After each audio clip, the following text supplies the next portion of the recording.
네, 자, 저희들 강의 시작하도록 하겠습니다. 올해 2023학년도 데뷔 첫 강의일입니다. 모두 저희 힘찬 기운을 갖고 인사 나누도록 하겠습니다. 반갑습니다. 네. 네. 벌써 이렇게 2022년도가 시작이 됐습니다. 선생님들 다들 떨린 마음으로 이제 강의를 듣고 계실 텐데요.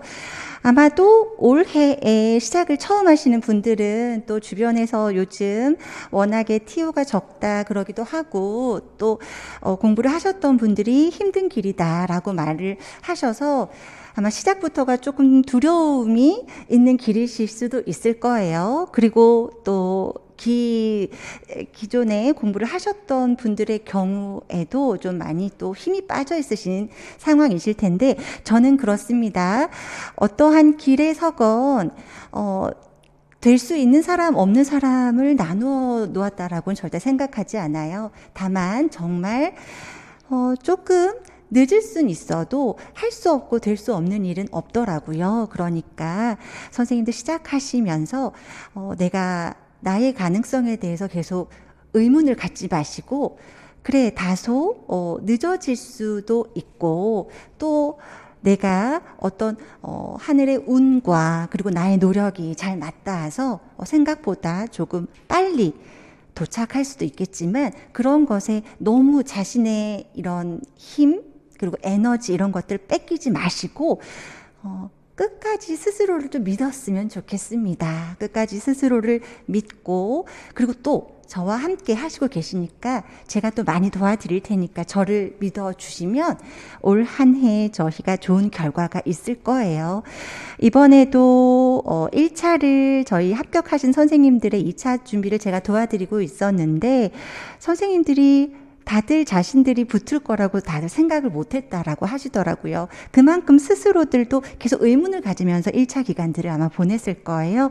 선생님들도 분명 그분들과 똑같은 마음으로 계속 의문을 가지면서 이 11월까지를 보내시겠지만 좋은 결과가 분명 같이 할 거니까 네, 우리 그런 큰 포부와 기대를 안고 강의 시작하겠습니다. 우선 안내를 조금 드릴게요. 저희가 카페와 그리고 제 개인 인스타그램과 또 저희 홈페이지 이 세 가지가 저와 함께 소통을 하실 수 있는 공간입니다. 이 강의와 관련되어 있거나 혹은 자료와 관련된 강의는 저희 방문각 홈페이지 1대1로 문의를 하시거나 혹은 저희 교수 게시판에 Q&A가 있죠. 그쪽에 질문을 하시면 바로 답변을 받아보실 수 있기 때문에 그리고 정확한 답변을 받아보실 수가 있어요. 거기를 이용하시면 되고 그 외에 이제 수강을 하시면서 공부를 하시는 중에 궁금하신 부분들이 생기시거나 의문들이 생기실 경우에는 저희가 개강과 이제 함께 게시판 쪽에 저희 다음 카페 게시판 쪽에 수강생 톡톡이라고 열릴 거예요. 거기에는 자료를 이 열매 단계 아마 씨앗 단계부터 시작해서 다 이 등업들이 조금 다른 기준으로 되어 있는 것이 1, 2월 선생님들께 제공해 드릴 수 있는 그 자료가 또 한계가 있고 그리고 저희 연팩을 들으시는 선생님들께서 받으시는 자료들이 조금 다를 수가 있어서 등업에 관련된 그런 좀 차등이 있을 수 있어요. 그것들 참고하셔서 네, 수강 게시판을 활용하시면 되겠습니다. 그리고 인스타그램에서도 가끔 이제 선생님들이 DM으로 뭔가를 또 물어보시거나 하시거든요. 네. 그것도 자유롭게 저희 인스타그램이 그 꽃걸음 제 개인적인 것도 있지만 저희 연구소 인스타그램도 있어요. 거기에 선생님들이 DM을 보내시거나 하시면 또 답변 받으실 수 있으니까 그것도 활용하시면 되겠고요. 올해에는 스케줄도 조금 작년과는 다르게 좀 빨라질 거예요. 빨라지는 부분도 있고 그래서 회독하는 것들도 조금 빠르게 돌아가서 초수인 선생님들은 정신이 하나도 없으실 수도 있을 거고 또 그런 반면 이렇게 휘몰아치듯 공부하니까 더 좋다라고 하실 수도 있어요. 또 공부를 하시는 분들께는 속도전으로 공부를 이렇게 하실 수가 있어서 또 방향성이 정확히 생기니까 괜찮으실 거라는 스스로 믿음을 갖고 있습니다.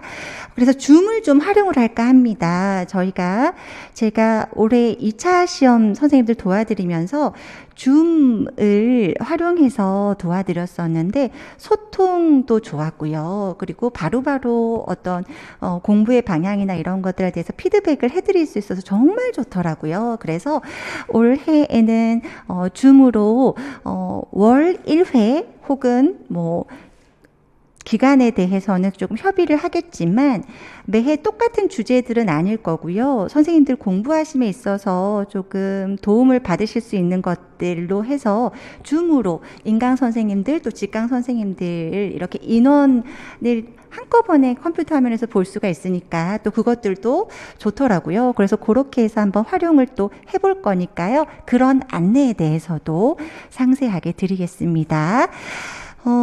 이런 걸 오리엔테이션이라고 한다면 또 한 가지를 더 알려드리면 저희가 교재에 사용할 매체가 이 개론과 강론의 경우는 PPT를 통해서 전체 공부할 내용에 대한 구조화를 조금 하고요.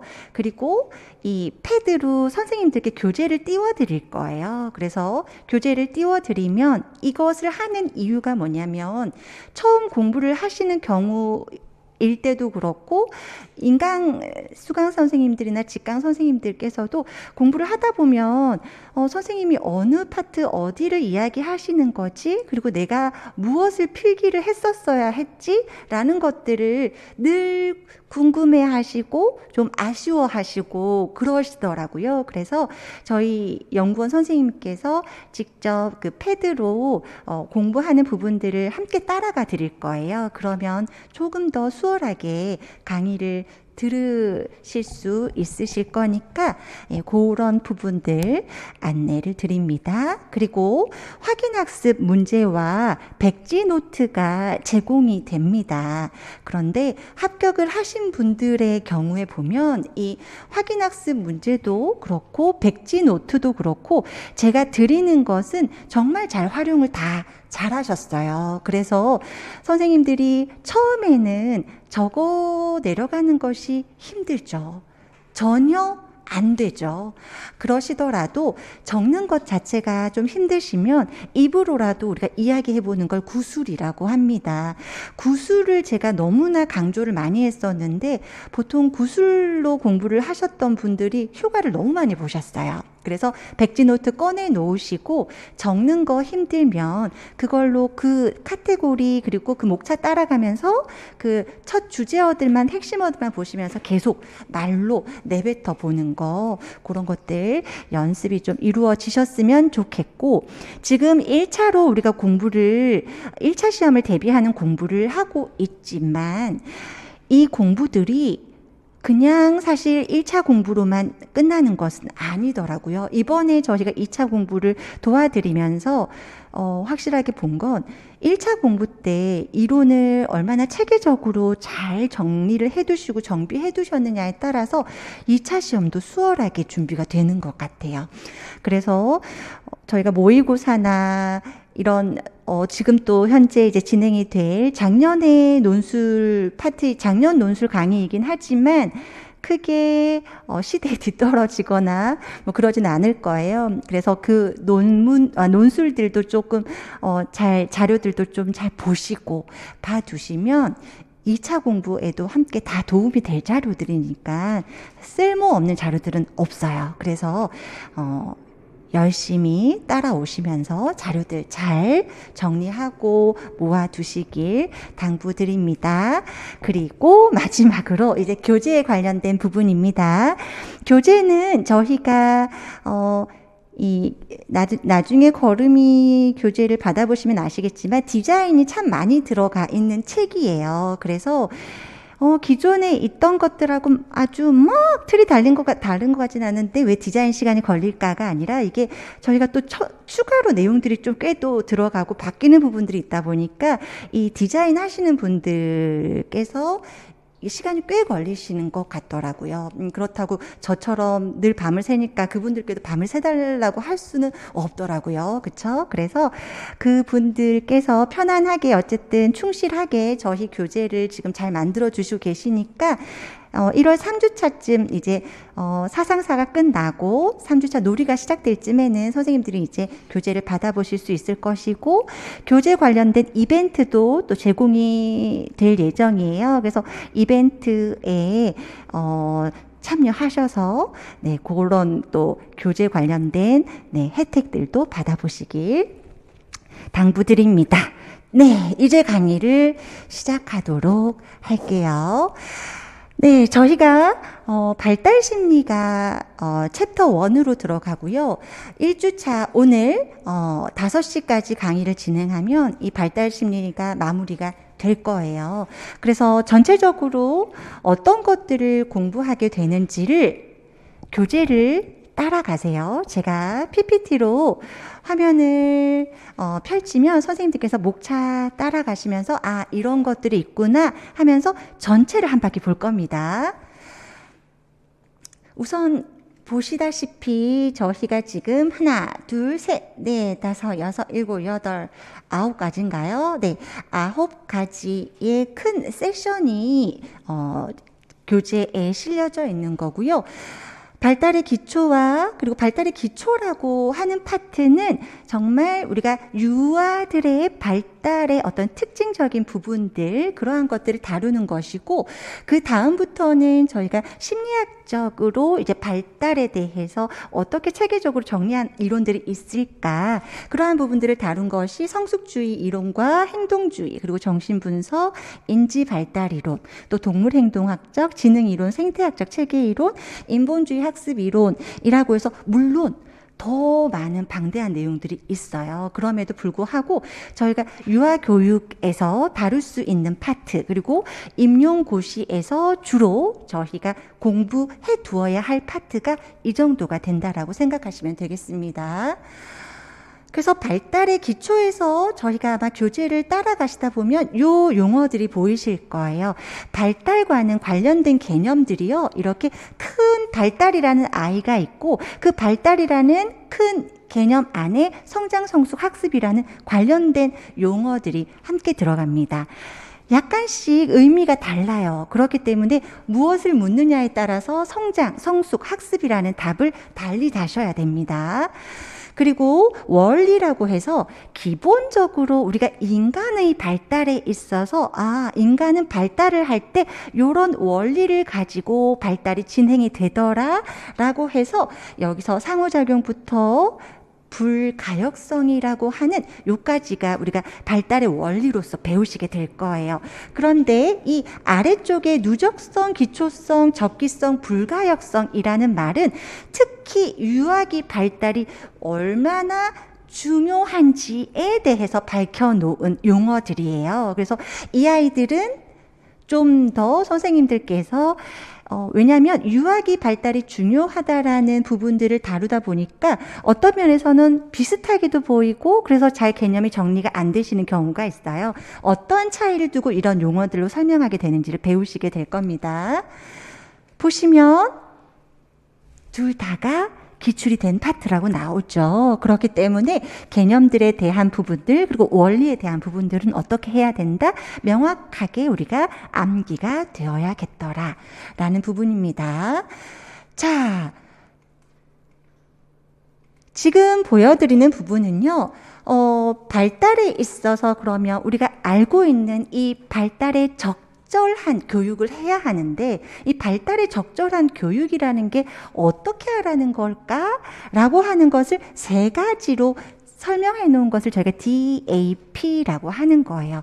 요거는 연령, 개인, 사회문화적으로 적절해야 한다라고 해서 3가지로 나누어서 우리가 배우게 될 건데, 요것도 단골 기출 문제입니다.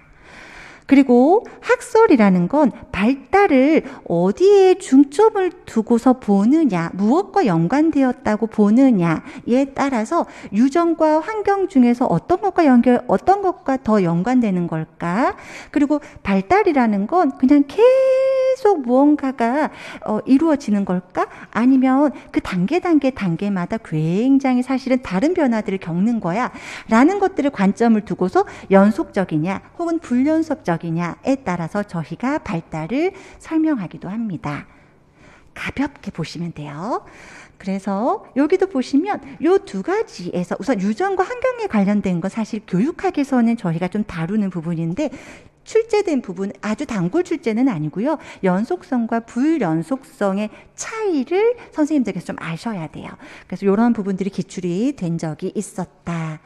그래서 이제는 심리학적으로 이제 예를 든다면 교육에서 과학자들이라고 생각을 하면 돼요. 그분들은 발달에 대해서 어떻게 과학적으로 접근했고 그래서 어떻게 이러한 것들을 연구들을 통해서 체계화했는가. 그 중에 하나가 성숙주의 이론이에요. 그래서 성숙주의적인 접근법에서는 우선 그 기저에 근절 깔려있는 어떤 심리 철학적 요소부터 어떻게 운영을 해야 되고 그래서 아이들에게는 어떻게 교사가 유아들에게 준비를 시켜줘야 하는지에 관련된 그런 기본 개념들을 저희가 배우게 될 거고요. 성숙주의 이론에서는 저희에게 유의미한 이론가가 두 분이 있어요. 바로 스탠리 홀과 게젤이라는 분이죠. 그래서 대표적으로 두 이론가가 성숙주의를 대표하는 이론가이지만 누가 먼저였어요? 스탠리 홀이 먼저였죠. 게젤은 스탠리 홀의 제자였습니다. 그래서 이분의 이러한 이론적인 접근을 좀 더 과학적이고 체계적으로 정리하신 분이라고 보시면 되고요. 각자에도 이 이름의 명칭들이 있어요. 왜 재현 이론이고 왜 성숙 이론일까? 이 재현 이론이라는 것은 왜 재현 이론이 붙었는지는 저희가 교재를 보면서 공부를 하시게 될 겁니다. 결국에 뭐냐면 우리가 이거예요. 우리가 인류가 이렇게 발달을 해오듯이 이 유아가 사람이 발달을 하는 것도 그 인류가 문명화되어 오면서 발달해 오던 그걸 꼭 똑같이 재현하더라. 그래서 재현 이론이라는 게 붙었었습니다. 네, 그래서 여기 보시면 성숙주의적 접근은 기출이 되었고요. 그리고 어떻게 기출이 되었냐면 저희가 성숙주의 이 접근법에서 교사의 나름 어떤 신념 같은 것들 있죠. 그러한 것들과 관련된 부분들이 출제가 되었던 거고 게젤의 성숙이론은 출제가 꽤 자주 되는 부분입니다. 네, 그래서 요 두 이론가들에 대해서 우리가 좀 봐두어야 되는 부분이 뭐냐면 재현 이론이라는 것이 어떤 의미인지를 좀 볼 거고요. 그리고 스탠리 홀과 함께 따라오는 게 아동 연구 운동의 아버지예요. 그래서 좀 더 과학적이고 체계적으로 이런 아동 연구를 하려고 노력했던 분이고 그의 영향을 받아서 게젤은 해냈죠. 우리가 알고 있는 것처럼 뭐 표준 행동 목록이라던가 발달 기준이라던가 이러한 것들을 좀 체계적으로 정리를 하면서 유아들의 발달에 대해서 뭔가 저희가 평가를 할 때에 볼 수 있는 어떤 잣대들이 생긴 거죠. 기준들이. 그래서 게젤의 이론에서 저희가 봐야 하는 부분들이 이런 용어들로 있어요. 그래서 이런 많은 용어들을 배우시게 될 건데 특히 좀 중요한 게 성숙의 의미를 보셔야 되고요. 그리고 표준 행동 목록에 대한 학습 준비도에 대한 발달의 기본 원리에 대한 이러한 개념들을 좀 더 주요하게 선생님들이 공부를 하시면 되겠습니다.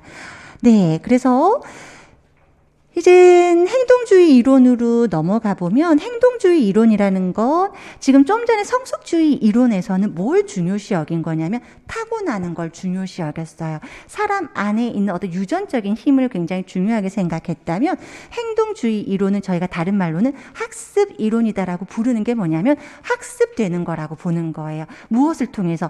환경을 통해서 학습이 되는 거다. 그렇기 때문에 어떤 환경을 제공해 주느냐에 따라서 이 아이는 어떤 아이로든 만들 수 있다라고 보는 게 행동주의 이론입니다.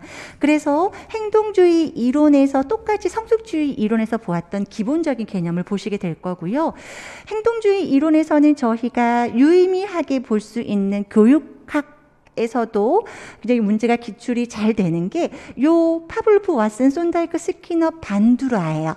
그 중에서 특히 저희가 많이 강조가 되거나 출제가 되는 파트는 스키너와 반두라라고 보시면 되겠습니다. 그래서 행동주의 이론도 출제가 되고 있는 파트이기 때문에 잘 보셔야 되죠. 그래서 파블로프의 고전적 조건 형성 이론이라고 해서 요 아이들을 보시게 될 거예요. 무작정 모든 이론이라고 해서 모든 걸 다 암기하실 필요는 없고요. 이해를 충분히 아파트에서 하시고 뒤에 가서 우리가 스키너를 배우게 될 때 좀 더 수월하게 배우시려면 이 고전적 조건 형성 이론이라는 것을 좀 봐두셔야 돼요. 그래서 이 고전적 조건 형성에서 이 조건 형성이 이루어지기 위해선 어떠한 자극이 있어야 되고, 그리고 그 자극들과 이 조건화시키기 위해서 우리가 이루어져야 하는 또 자극은 무엇이 있을까에 대한 개념들을 여기에서 배우시게 될 거예요. 그리고 고전적 조건 형성을 하게 될 때 조건화가 이루어지는 어떤 행동이 나타나게 하기 위해서 우리가 어떤 것들이 영향을 미칠 수 있는지를 공부하실 거고요. 그리고 이런 학습이 이루어지기 위해선 어떻게 시간을 제공해야 되고 어떤 강도로 해야 되는 것이고, 어떻게 강화를 줄 때 이런 보상물을 줄 때 얼마나 일관되게 주는 것이 더 효과가 있는지, 그러한 부분들과 관련된 것이 학습 원리라고 부르는 이 카테고리 안에 저희가 묶어서 공부를 하게 될 거예요. 네. 이 왓슨의 고전적 조건 형성 이론이라는 건 뭐냐면, 앞에 파블로프는 너무 잘 아시죠? 파블로프는 무엇을, 동물을, 개에게 먹이를 주고 침을 흘리는 거, 장면 기억나시죠? 그 장면을 누구에게 적용을 한 거냐면 이 아동의 행동에 적용을 한 거예요. 그래서 아동의 어떤 감정을 조건화하는 실험을 하신 거였어요. 그래서 아이들에게 두려움이라는 감정을, 그리고 그 두려움이라는 감정을 다시 역으로 또 다른 감정으로 바꾸는 것까지를 우리는 학습시켰다라고 해서 요 실험에 대한 부분들이 저희가 언급이 될 거고요. 그리고 손다이크의 도구적 조건 형성 이론이라는 건 뭐냐면 시행착오 학습이라고도 해요. 저희가 어떤 동물을 어떤 박스 안에 넣어놓고 그 동물이 계속적으로 시행착오를 하면서 나중에 좋은 결과가 나온 부분들에 대해서는 스스로가 좋은 결과를 불러일으켰던 그 행동들을 통해서 계속 어떻게 보상물을 받기 위해서 그 행동을 반복하게 되더라라는 것이 바로 손다이크의 도구적 조건 형성 이론이고요. 스키너의 조작적 조건화라고 해서 이 부분들은 이제 우리 교육적으로 이제 접근이 된 거예요. 그래서 이 인간의 행동에 있어서 우리가 조건화를 시키기 위해서 강화 이론이라는 것을 통해서 학습이 이루어질 수가 있더라에 대해서 증명을 하신 분이고, 그래서 우리가 좀 더 어떻게 이 강화 이론과 관련되어 있는 것들을 자세히 보셔야 돼요. 그리고 강화와 조금 차이가 있는 처벌이라고 하는 개념들을 좀 디테일하게 우리가 보시면서 이것들에 대한 차이들을 보실 수가 있을 것이고요.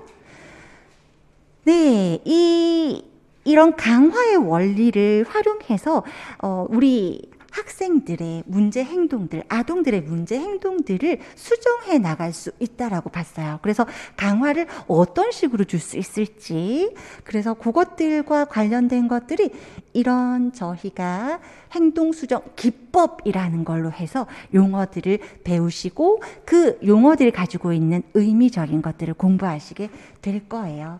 어때요? 기출이 빈도가 잦은 영역입니다. 네. 인지적 사회학습 이론은 누구의 이론인 거냐면 반두라의 이론이에요. 그래서 반두라의 경우에는 이렇게 뭔가 강화를 통해서 행동이 형성이 된다라고 했는데 꼭 그거 아니고 다른 어떤 모델의 행동을 관찰하고서도 학습이 일어난다? 그걸 보고서 이제 연구를 하고 그것들에 대한 이론을 명칭화하고 관찰학습이라는 것이 어떻게 이루어지는 건지를 체계화시켜서 우리에게 보여주고 있는 이론입니다. 그래서 출제는 인지적 사회학습 이론에 대한 개념을 관찰학습이라는 개념과 똑같이 두셔서는 안 되고, 얘가 어때요? 얘가 좀 큰 이름이죠. 이 아이가 이 이론의 대표적인 명칭이기 때문에 이 아이와 관찰학습에 대한 개념은 조금 차이가 있겠죠. 더 큰 범주와 그 범주 안에서의 관찰학습을 설명하는 거기 때문에. 그래서 여기에서 제일 중요한 건 이 두 아이 그리고 자기 효능감이라는 거예요. 반두라의 자기 효능감은 나중에 저희가 교사론에서 하는 무슨 효능감으로 교사 효능감, 교수 효능감으로 선생님들께서 또 배우시게 될 거예요. 그래서 인지적 사회학습 이론도 관찰학습도 자기 효능감도 네, 이 파트에서는 좀 자세하게 보셔야 하는 부분이고요. 그래서 관찰학습의 구성 요소가 제일 출제가 많이 되고 출제가 되었을 때 제일 말도 많이 나오는 영역이에요. 이 답이 내 답이다. 이 답이 내 답이다 하는 그러한 언쟁이 늘 붙는 영역인 것 같아요. 그래서 관찰학습의 구성 요소는 이렇게 4가지의 요소들로 보시게 될 거고 이 아이들에 대한 정의는 명확히 선생님들이 갖고 계셔야 합니다. 네, 요 상호 결정론이라는 건 유아들의 행동이나 환경이나 그리고 어떤 이러한 모든 이 3가지의 내용들이 서로 상호작용을 미치더라. 서로 상호작용하고 서로에게 영향을 미치더라. 라고 하는 부분들을 설명하고 있는 것이고 우리 선생님들이 좀 다소 어려워하시는 정신분석 이론, 원래 심리학 굉장히 어려운 파트죠. 그래서 프로이드와 에릭슨의 이론을 우리가 정신분석 이론에서 좀 더 하위로 보면 심리성적 이론, 심리사회적 이론으로 나누어서 볼 수 있어요. 그래서 여기의 경우에는 프로이드의 우선 어떤 이 프로이드가 설명하고 있는 정신에 대해서 바라보고 있는 어떤 개념적인 것도 우리가 공부를 해두셔야 되고요. 그리고 이 프로이드가 설명하는 리비도라고 하는 어떤 즐거움을 추구하고자 하는 그런 에너지가 어떤 부위로 가서 붙느냐에 따라서 이런 우리가 성격이 발달하는 단계들이 있더라라고 해서 그 단계들을 나누게 될 건데 이 단계 중에서 특히 남근기라고 하는 것이 우리 이 성격을 형성할 때 가장 중요한 시기예요. 그래서 남근기를 자세히 보시게 될 거고요. 그리고 프로이드의 경우는 무의식을 굉장히 강조하신 분인데 그 안에서 느껴지는 불안들 때문에 결국에는 이 불안으로 인해서 이 유아들이나 혹은 어른들에게서 이 문제 행동들이 나타날 수 있다라고 보죠. 그래서 그 불안이 나타났을 때 사람들이 사용하는 방어 기제들이 있는데 나를 방어하기 위해서 쓰는 어떤 기제들, 방법들이 있대요. 그래서 그것들이 무엇인지를 우리가 또 공부를 하시게 되는 거예요. 그리고 프로이드와 에릭슨의 이론이 똑같이 정신분석 이론에 들어가지만 한 분은 심리성적이고 하나는 심리사회적이라는 것으로 아마 선생님들 비교가 명확히 되듯이 이 두 이론에서의 어떤 비교를 통한 차이를 봐두시면 이 이론을 개념화하는데 훨씬 좀 쉬워져요. 그래서 보시면 심리사회적 이론이 단계가 훨씬 더 많아진 게 보이실 겁니다. 그래서 프로이드는 어느 시기를 좀 앞에 청년기까지를 대략적으로 봤다면 여기는 전 생애적으로 인간의 발달을 보았다라는 거예요. 그래서 이렇게 8단계로 나누어지고 있는 부분들, 요 단계들은 정말 힘들지만 외워야 합니다. 네, 그래서 나중에 우리가 비교가 될 때 이제 교재를 통해서 이러한 비교들이 되어 있는 파트를 선생님들 보시게 될 거고요. 네, 너무너무나 중요한 부분입니다. 너무너무나 중요한 부분이에요. 네, 여기에서는 저희가 인지발달 이론이라고 하면 뭐 구성주의 접근법이라고 선생님들께서 알고 계실 텐데 저희는 대표적으로 인지발달 이론을 두 학자로 나누어서 공부를 합니다. 삐아제라는 분과 비고치키라는 분 아마 많이 들어보셨을 거예요. 그래서 삐아제의 경우는 인지발달 이론이라고 부르고 비고치키는 사회문화적이라는 용어가 앞에 붙습니다. 그건 무엇이냐면 이 인간이 그리고 혹은 아동이 가지고 있는 스스로가 이미 가지고 있는 발달 단계를 통해서 인지가 순차적으로 이루어진다라고 보고 있기 때문에 그 단계에서 작용하는 인지 발달의 원리를 연구한 부분이 삐아제라고 보시면 되고 비고치키는 인지 발달을 좀 더 역동적으로 보았어요. 그렇기 때문에 역동적으로 발달하는 것에 영향을 미치는 것이 바로 사회문화적인 환경, 사람이다라고 본 거였죠. 그래서 그런 부분들을 저희가 보시면서 외워야 하는 것들이 굉장히 좀 많이 있는 파트가 인지발달 이론이고 굉장히 중요하게 힘을 주어서 공부를 해야 하는 파트입니다. 네, 그래서 삐아제에게는 이런 것들을 저희가 보시게 될 거예요. 주요적으로 다루어야 하는 개념입니다. 우차, 왜 안 넘어가느냐? 네, 그래서 삐아제 인지발달 단계를 저희가 크게 감각운동기, 전조작기, 구체적 조작기, 형식적 조작기로 나누어서 보시게 될 거고요. 이 발달 단계들마다 보여지는 어떤 특징들과 사고의 특징들이 있어요. 행동 특징과 사고의 특징들이 있으니까 그것들은 저희가 단계별로 선생님들이 무엇인지에 대해서 봐두셔야 하는데, 여기 보시다시피 상징적 사고, 직관적 사고, 자기중심적 사고, 중심화 사고, 그리고 실제론, 물화론적 사고, 변환적 추론, 거의가 제가 별표를 해두었죠. 거의가 출제가 되고 있는 부분들이고, 명확하게 개념을 알지 못하면 써놓고 오셔서도 채점이 안 되는 경우가 많습니다. 그래서 핵심 개념들에 대해서 정확하게 암기가 되시는 게 필요하겠습니다. 활중심화, 조망수용 능력에 대한 부분들을 저희가 중요하게 다루는 부분이고, 조망수용 능력은 도덕에서, 도덕성의 발달에서 굉장히 중요하게 다루는 파트라서 사회관계에 갔을 때 이 조망수용 능력은 저희가 더 심도 있게 다루게 될 겁니다. 네. 그래서 비고츠키의 사회문화적 인지 발달 이론에서는 저희가 다루게 되는 큰 용어들이 이런 용어들이 있어요. 그런데 여기서 언어가 왜 비고츠키한테는 들어가나요? 아까 선생님들께 사회문화적이라는 것에 대한 언급을 한번 드렸듯이 주변을 둘러싸고 있는 어떤 사회문화적 환경, 사람들과 함께 나누는 사회적 상호작용이 이 인지발달에 영향을 미친다라고 생각한다면 언어라는 것은 어떻게 될까요? 사고에 굉장히 영향을 많이 미치는 거겠죠. 그래서 언어라는 부분이 함께, 언어 발달에 대한 부분이 함께 언급이 되는 것이고요. 네, 그래서 삐아제랑 비고츠키가 둘 다 인지의 발달에 대한 부분들을 설명했고, 구성주의 접근법에 대해서 이야기를 한 두 이론가지만 차이가 좀 있어요. 그래서 어떠한 차이가 있는지에 대해서 저희가 보시게 될 거고, 그리고 비고츠키의 이런 사회적 상호작용을 이 시겔의 거리두기 전략으로 설명해 놓은 참고의 내용이 있어요. 이것들은 출제가 될 수도 있고 안 될 수도 있지만 조금 찜찜한 영역이에요. 그래서 좀 봐두셨으면 좋겠는 그러한 부분입니다.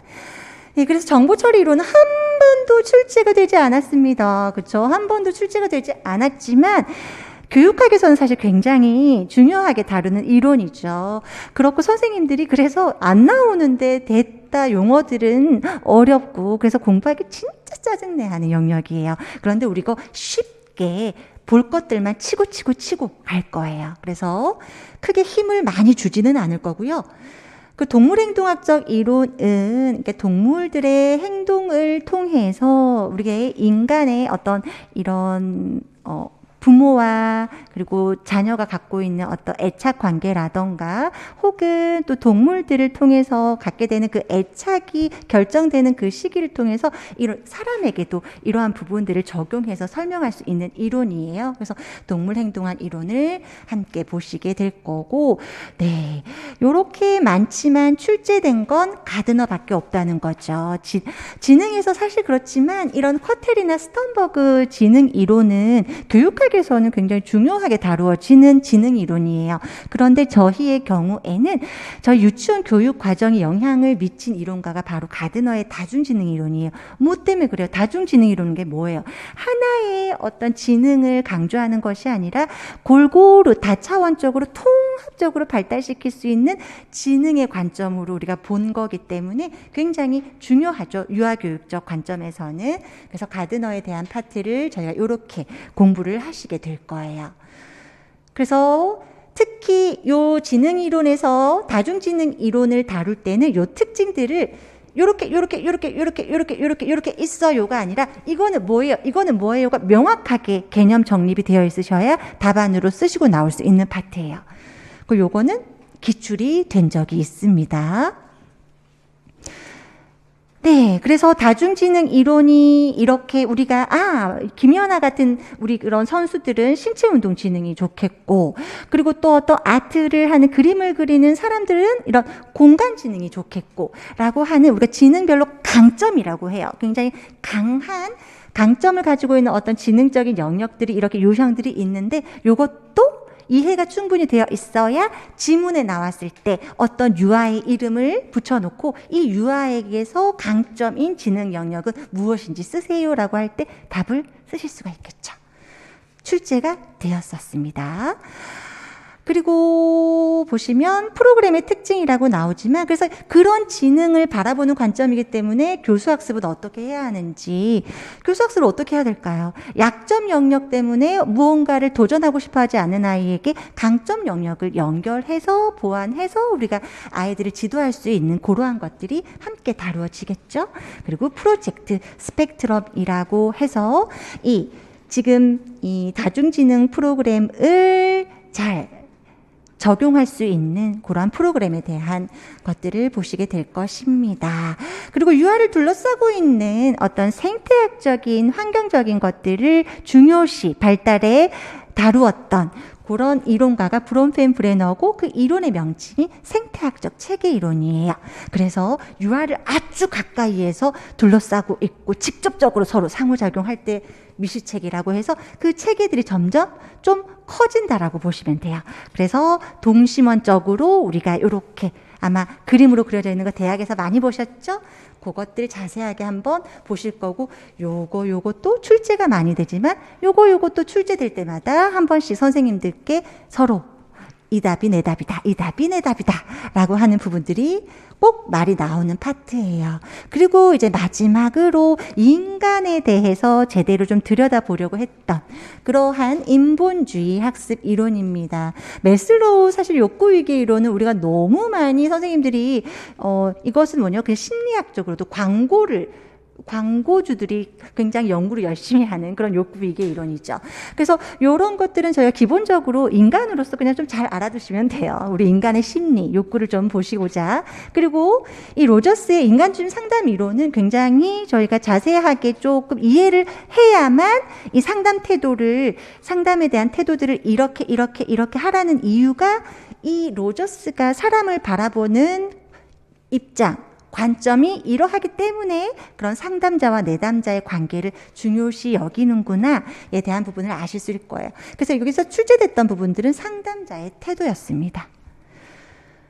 그래서 매슬로우는 이런 거 기억나시죠? 그래서 하위 차원부터 상위 차원으로 향하더라. 욕구는 이거 채워지면 계속 어떻게 된다? 다차원적인 상위의 차원들의 욕구를 쫓아서 사람들은 욕구를 향해서 가더라.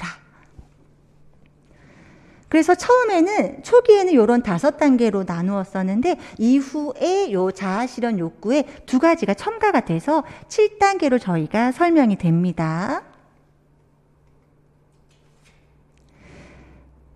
네, 그래서 로저스의 상담 이론에서 이런 파트까지 출제가 되었었다는 거.